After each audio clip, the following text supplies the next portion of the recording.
अगर हम मैक्रोमोलिक्यूल्स को देखें तो इनका दूसरा नाम ही पॉलीमर्स होता है ना। अब जो पॉलीमर्स होते हैं ये कैसे बनते हैं? Bye combination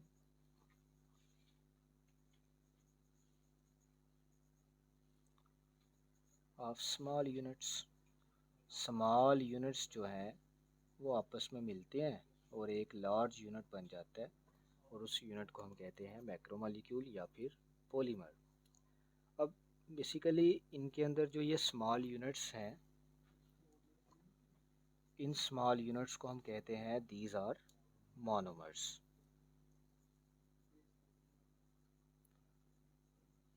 monomers. तो मोनोमर्स फिर क्या हुए? मोनोमर्स ऐसे मॉलिक्यूल्स होते हैं जिनको हम माइक्रो लेवल के ऊपर डील करते हैं। These are micro molecules, macro नहीं, माइक्रो मॉलिक्यूल्स। तो हम कह सकते हैं कि जो मैक्रो मॉलिक्यूल्स हैं ये माइक्रो मॉलिक्यूल के कम्बिनेशन से एक बड़ा मॉलिक्यूल बन जाता है जिसको हम मैक्रो मॉलिक्यूल कहते हैं। अब ये जो मैक्रो मॉलिक्यूल है ये बेसिकली बन कैसे रहा है ये हम देखते हैं। ये बनता है बाय कंडेंसेशन प्रोसेस।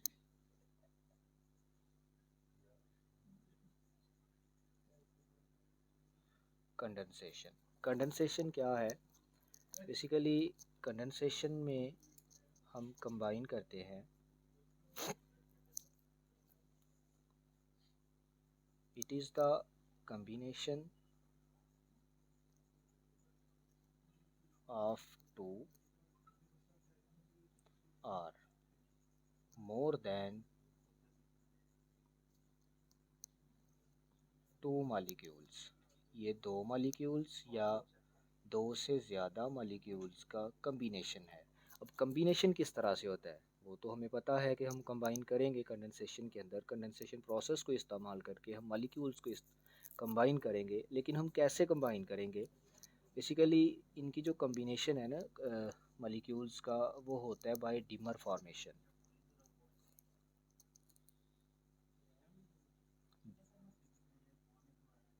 मसलन कि इसमें ये किया जाएगा कि दो जो है मोनोमर्स लिए जाएंगे, टू मोनोमर्स।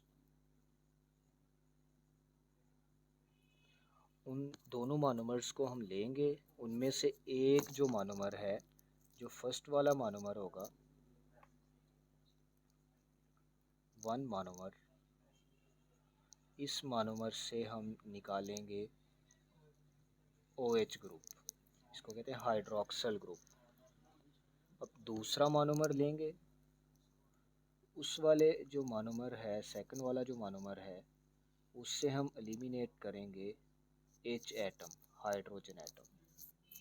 जब एक में से हम हाइड्रोक्सल एटम निकाल रहे हैं, हाइड्रोक्सल मॉलिक्यूल निकाल रहे हैं, और एक से हाइड्रोजन एटम निकाल रहे हैं, इनका जब आपस में कम्बिनेशन होगा OH का और H का, तो ये कलेक्टिवली एलिमिनेट कर देंगे वाटर मॉलिक्यूल को।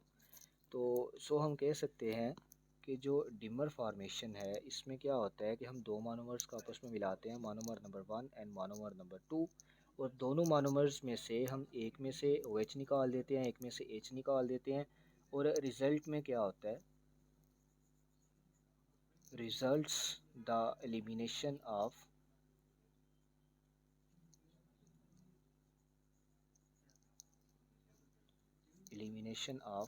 H2O।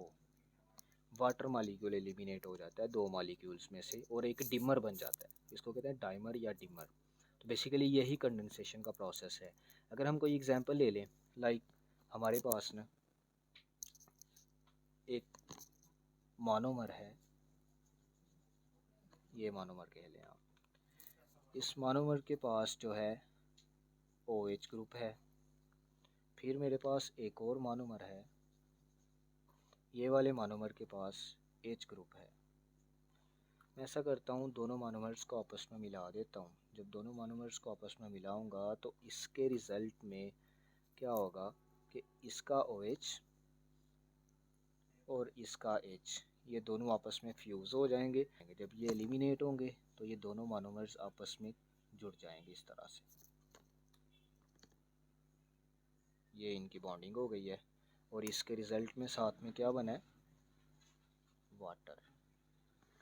ये होता है कंडेंसेशन प्रोसेस, ठीक है। When two monomers combine together and eliminates the water, then this process is known as condensation process, and the product which is formed in the results of condensation process is called a dimmer product simply। जैसे अब हमने इसका अगर macromolecule बनाना है, ये just एक हमारे पास monomer बना है, ठीक है। अभी ये क्या है, मोनोमर।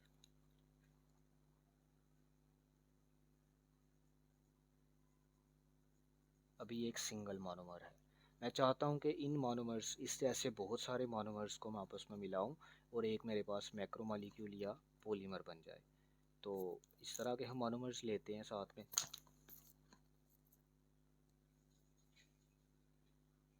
1 2 3 4 मोनोमर्स आपस में मिला देते हैं।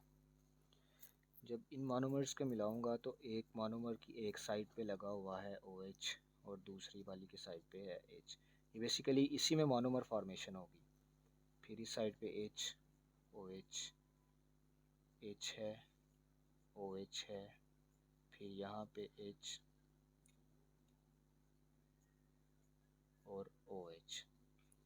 हम देखेंगे कि इनमें से ये वाला OH H आपस में मिलेगा, यहाँ से ये OH H आपस में मिलेगा, यहाँ से ये OH H आपस में मिलेगा, और एट दी एंड जो हमारे पास प्रोडक्ट बनेगा वो कुछ इस तरह से होगा। 1 2 3 4। अब इस प्रोडक्ट में हमारे पास ये एक मोनोमर, ये दो मोनोमर्स, ये तीन मोनोमर। इस तरह से ये मोनोमर्स आपस में मिले और एक क्या बन गया, पॉलीमर।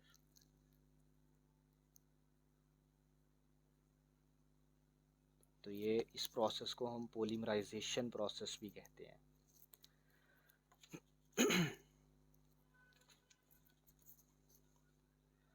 अब आगे अगर हम देखें तो जो हमारे पास कंडेंसेशन प्रोसेस है,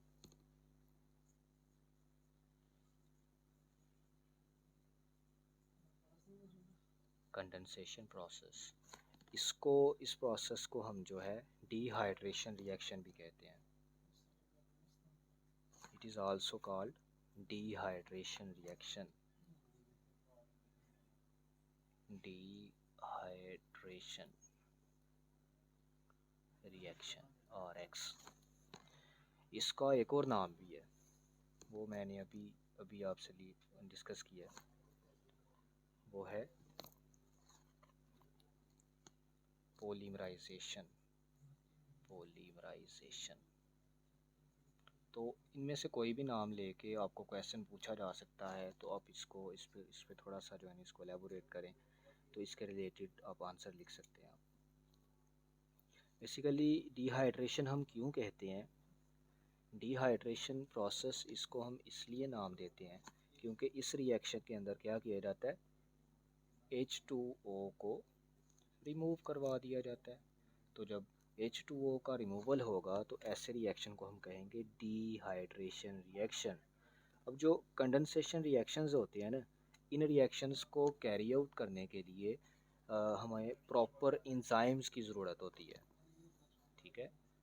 दीज रिएक्शंस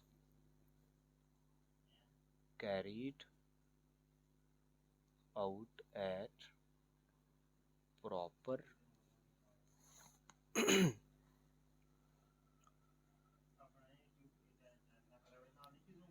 enzymes। तो प्रॉपर इंजाइम्स की मौजूदगी में जो है ये रिएक्शन कैरी होते हैं। क्योंकि कंडेंसेशन के अंदर हम क्या कर रहे थे, एलिमिनेशन कर रहे थे वाटर की, यहाँ पे हम क्या करेंगे, एडिशन कर देंगे। तो it is the addition of H2O। इसमें हम वाटर को ऐड अप कर देंगे मॉलिक्यूल्स के अंदर, और हमारे पास जो है इसमें मोनोमर्स बनेंगे। ऐसे इस रिएक्शन के अंदर क्या होता है कि पॉलीमर्स को कन्वर्ट कर दिया जाता है मोनोमर्स के अंदर। इस रिएक्शन को हम कहते हैं ब्रेकडाउन रिएक्शन या क्लीवेज रिएक्शंस। इसमें ब्रेकडाउन होती है।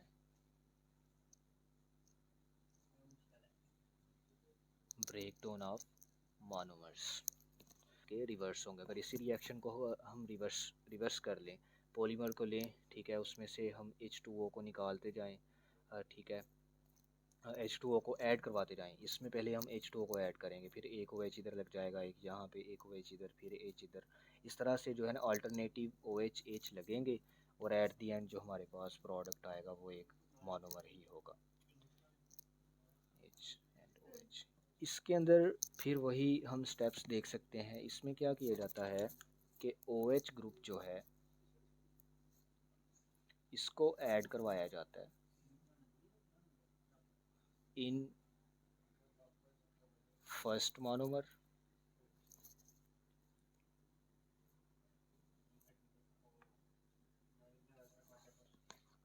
और जो हाइड्रोजन एटम होता है इसको ऐड करवाया जाता है सेकंड वाले मोनोमर के अंदर।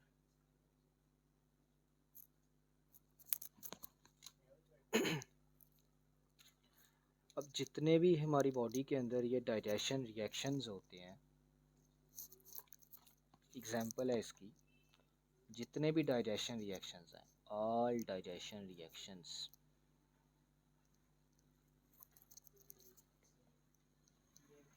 सारे के सारे डाइजेशन रिएक्शंस जो हैं उनके अंदर क्या होती है, हाइड्रोलिसिस होती है। प्रेजेंस ऑफ वाटर की बात करें,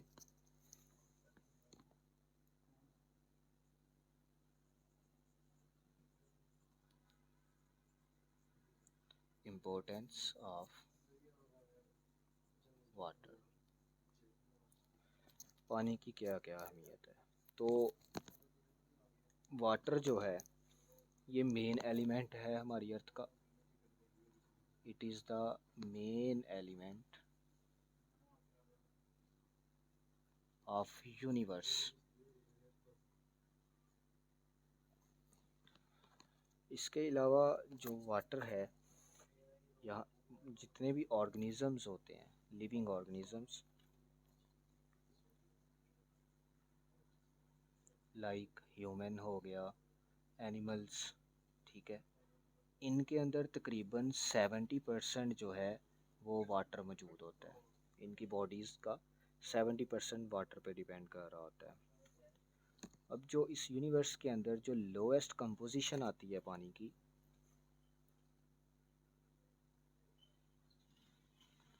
लोएस्ट कंपोजिशन ऑफ H2O, वो कितनी है, वो है 20%। और वो 20% किन के अंदर होती है, सीड्स में, प्लस जो हमारे पास ये बोन्स होती हैं इनके अंदर जो है लोएस्ट कंपोजिशन है पानी की, वो है 20%। फिर इसके आगे भी हम मज़ीद इसको लेके जाते हैं, जो हाईएस्ट कंपोजिशन है वो तकरीबन 85% से लेके